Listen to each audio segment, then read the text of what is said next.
Hey guys, Messy Jeb here, and today I'm going to do a short little rundown on Elisande. We killed it a while ago, but I wasn't recording at the time, so I just decided that on this rekill, I kind of give you guys a rundown for people still progressing. So for the pull, we stay on the side so that the person closest takes the boss, and then the pool goes all the way out there. We run to the center. As a warlock, you want to dot up the main, and then you want to put one UA in, and then you want to dot up everything else, and then pop your soul harvest. And then you want to unload into either an ad that your raid needs help killing, or the boss. I went for the boss because we had easy ad damage, and I trusted my raid to carry me through it, so I just dumped into the boss so we could push the phase faster. For rings, it depends on the group that you're with, but in general, we kind of free-for-alled it, but usually you want to go into the side that goes up second, or the opening that opens up second, because you have more room with the return orbs. After that, after the first ring, you'll want to refresh your buff and go out, because you'll be baiting for the circles that she sends out, and then you'll be moving back in. This boss isn't too bad. After this, it's pretty much rinse and repeat for a warlock. For any of you guys watching, like now, and you want to like kind of tell your raid what we're doing, we're lusting on pull. We're making sure that we're using both of our pots in the first phase. I kind of cheat a little bit, and I don't because I'm a monster, but the rest of my raid is. You may have to if you can't make the pushes in time. We try to make sure that we're only getting 3 of the rings. At the end of the phase, when you're about to push her to 10%, everyone moves to the wall so that after her time stops, she once again puts the big circle on the edge of the room. And in phase 2, it gets a little bit more crazy. So you do everything from phase 1, you kill the blue ad, kill the orange ad, and you push the boss normally, but now the orbs drop. What we do is we mark this blue ad as our start point, like right here, and then the orbs will drop around the room. And in our first group, it's like we have people numbered 1 through 5. I am the soak number 5, so I go right here. Number 1 is the ball that drops on, or the first ball that drops on the right side of the ad here, and then we just go around clockwise. So I'm number 5. So you can see me going around. I find my orb spot, I walk into it. During this, I'm once again doing what I was doing in phase 1, saving my cooldowns, dotting everything up, putting my UAs into the boss, putting my fast time on. And after that, it gets pretty easy. We make sure that we're once again dodging the rings. And one new thing for phase 2 for range DPS is you want to be looking for the blue ads that spawn.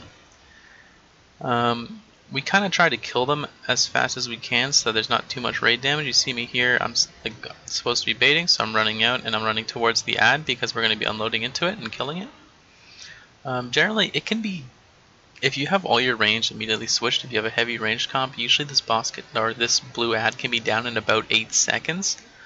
You see here we have beams, and I got really low. I think I might have gotten hit by 2 there, which was kind of unfortunate. But once again, you see us just resume the fight. We want to kill this red ad, but we kind of just cleave it down.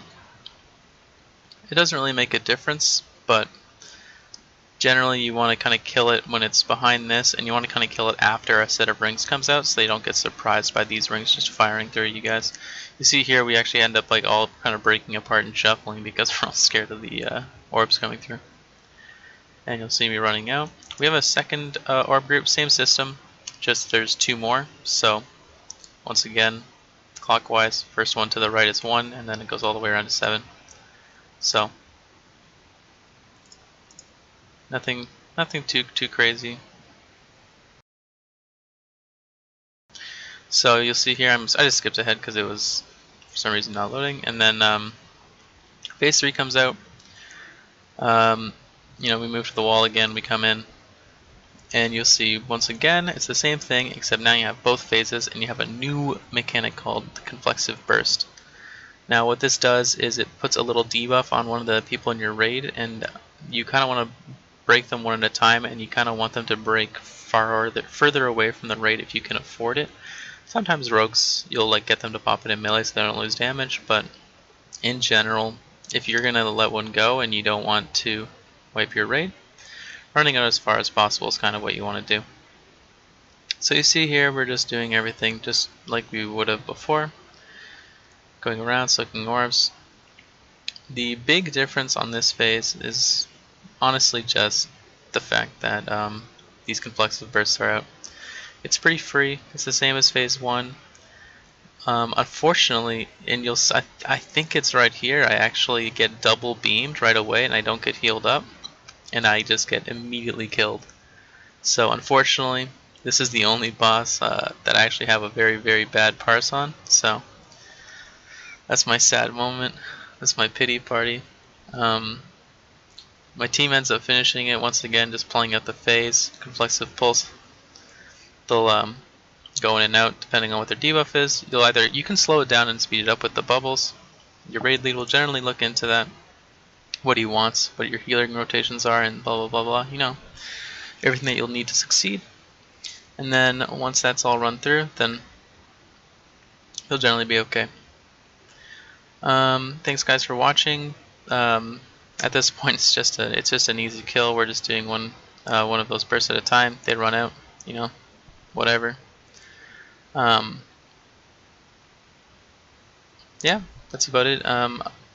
Like, comment, subscribe if you enjoyed the video. It's nothing too crazy. The warlock rotation I didn't really explain too well. Probably could have done a better job. In general, if there's 3 adds up, dot them up. Use your soul harvest burst. If you need the damage in the last phase, I saved my pot for the last phase because I figured that we would use it the most, and also because I wanted the execute damage I never got to do. Yeah, that's about it. Thank you guys for watching. Like, comment, subscribe, and if you want to see more, just leave a comment or let me know, or if you want to see something. And yeah, thank you.